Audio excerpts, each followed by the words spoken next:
ठाण्यात काँग्रेसचा कार्यकर्ता आता गप्प बसणार नाही, राहुल पिंगळे यांचा एल्गार. ठाण्यात काँग्रेसचा सामान्य कार्यकर्ता पुन्हा ताकदीने उभा राहील. पक्षासाठी संघर्ष करणाऱ्या कार्यकर्त्यांना न्याय देत संघटना अधिक आक्रमकपणे रस्त्यावर उतरवली जाईल. जनतेच्या प्रश्नांवर आता काँग्रेसचा कार्यकर्ता गप्प बसणार नाही, असे प्रतिपादन नवनियुक्त ठाणे जिल्हा काँग्रेस अध्यक्ष राहुल पिंगळे यांनी केले.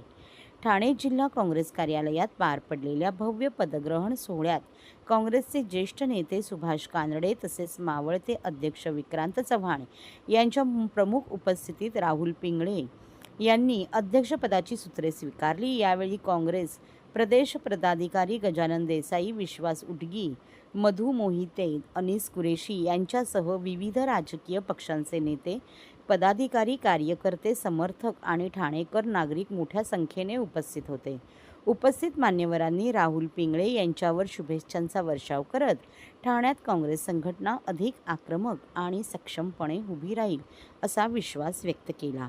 यावेळी राहुल पिंगळे म्हणाले की ठाणे जिल्ह्यात वाढती महागाई, पाणी टंचाई, बेरोजगारी आणि नागरिकांच्या मूलभूत प्रश्नांकडे सत्ताधाऱ्यांकडून सातत्याने दुर्लक्ष केले जात आहे. अशा परिस्थितीत काँग्रेसचा प्रत्येक कार्यकर्ता नागरिकांच्या प्रश्नांसाठी रस्त्यावर उतरून संघर्ष करतोय. पक्षासाठी प्रामाणिकपणे काम करणाऱ्या कार्यकर्त्यांचा सन्मान राखला जाईल. संघटना बूथ स्तरापर्यंत मजबूत करून आगामी काळात काँग्रेसला नव्या ताकदीने उभे केले जाईल, असा विश्वासही त्यांनी व्यक्त केला. दरम्यान राहुल पिंगळे यांच्या नियुक्तीनंतर ठाणे जिल्हा काँग्रेसमध्ये नव्या राजकीय हालचालींना वेग आला असून कार्यकर्त्यांमध्ये उत्साहाचे वातावरण पाहायला मिळत आहे.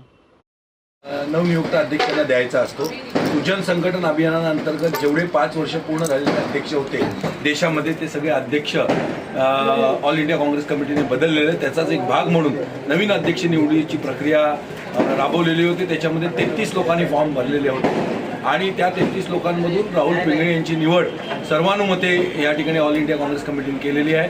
मराठा अध्यक्षानंतर एक ओबीसी चेहरा ऑल इंडिया काँग्रेस कमिटीने दिलेला आहे. त्याचं स्वागत आम्ही सर्व काँग्रेस कार्यकर्ते करतो आणि येणाऱ्या काळामध्ये राहुल पिंगळे यांची ही टीम ही आमची दोन्हीची टीम असेल, जुने आणि नवीन त्यांना बरोबर घेऊन चालणारी टीम असेल आणि आम्ही अपेक्षा व्यक्त करतो की तुमच्या सर्वांचं सहकार्य आम्हाला काँग्रेसला लाभेल आणि येणाऱ्या काळामध्ये काँग्रेस एक नव्या उभारीने राहुल गांधींना पंतप्रधान करण्यासाठी लोकसभा, आगामी लोकसभा आणि विधानसभा हे राहुल पिंगळे यांच्या नेतृत्वाखाली आम्ही सर्वजण आमच्या सर्वांच्या सहकार्याने, आमच्या सर्वांच्या मार्गदर्शनाने, विशेष करून आमचे नेते ज्यांनी आम्हाला काँग्रेसमध्ये घडवलं, सुरेशभाई ठाणेकर असतील किंवा सुभाष कानडे साहेब असतील, या लोकांच्याच सहकार्याने किंवा मार्गदर्शनाखाली आम्ही काँग्रेस पुढे न्यायचा प्रयत्न करू. राहुल पिंगळे हे माळी समाजाचे आहेत, कानडे साहेब हे माळी समाजाचे आहेत, मी मराठा समाजाचा आहे. मराठा, ओबीसी, आगरी, कोळी, मागासवर्गीय, मायनॉरिटी हे सर्व मिळून आम्ही काँग्रेसची घडी बसवण्याचा प्रयत्न करू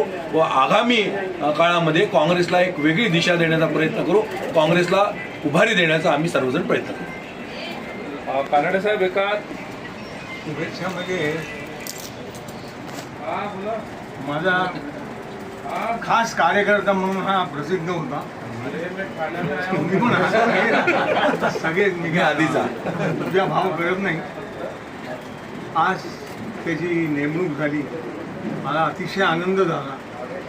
मी म्हटलं 24 तास माझे तुझ्यासाठी हजीर आहे, काही काम असून मी तयार आहे.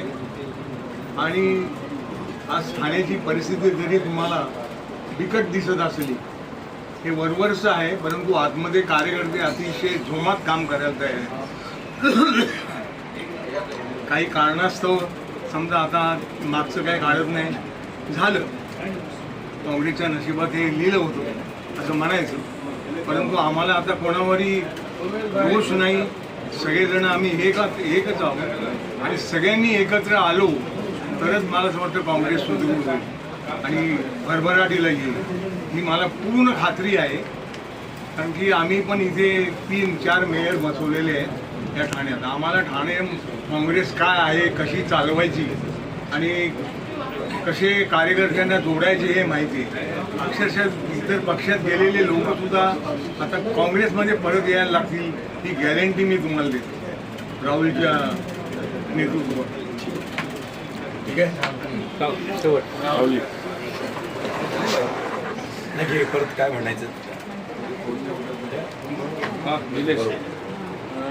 राहुलजी, पक्षाने अतिशय तरुण अशा एका कार्यकर्त्याला संधी दिलेली आहे. कशा प्रकारे या संधीचं सोनं तुमच्या कारकिर्दीत होईल, काय सांगाल?